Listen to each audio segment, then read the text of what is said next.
అమెరికాలో ఉండేవాళ్ళు అసలు అమెరికా వెళ్ళే అదృష్టం మీకు వచ్చిందనంటే నిజంగా అది చాలా గొప్ప విషయం అని చెప్పుకోవాలి. ఎంతోమంది అమెరికా వెళ్ళే అవకాశం లేక వెళ్ళడానికి ఆర్థిక ఇబ్బందులు ఉండి వెళ్ళలేకపోతున్నారు. కానీ అమెరికాలో ఉన్నవాళ్ళు ఏంటో పిచ్చి పిచ్చి పనులన్నీ చేసి కేసుల్లో ఇరుక్కొని జీవితాన్ని నాశనం చేస్తున్నారు. మనం ఏదన్నా తప్పు చేశారనంటే ఇండియాలాగా ఉండదు. ఎవడో ఒకరు లాయర్లు పెట్టుకుంటాం, బెయిల్ మీద బయటకు వచ్చేయచ్చులే, అమ్మ నాన్న ఉన్నారు చూసుకోవడానికి. కానీ ఇండియాలో ఒక ధైర్యం అనేది ఉంటుంది. కానీ అమెరికాలో ఇలాంటి తప్పులు చేశారనుకోండి, అక్కడ మిమ్మల్ని పలకరించే వాళ్ళు ఉండరు.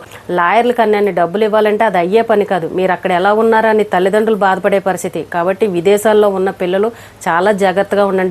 భార్యలను చంపేయడం, ఏదో ఒక కేసుల్లో ఇరుక్కోవడం, తప్పుడు పనులు చేయడం ఇలాంటివి మాత్రం చేయకండి. జీవితం చాలా విలువైనది. మనం వేరే దేశం వెళ్ళామనంటే ఎంతో జాగ్రత్తగా ఉండాలి. తల్లిదండ్రులు మీకోసం అంత ఇదిగా ఆలోచిస్తుంటే మీరు ఏవో ఒకటి తప్పులు చేసి ఇలా కేసుల్లో ఇరుక్కున్నారనుకోండి, పరిస్థితి ఎలా ఉంటుంది? విదేశాల్లో ఉండే వాళ్ళందరూ జాగ్రత్తగా ఉండండి, ఎటువంటి తప్పులు చేయకండి.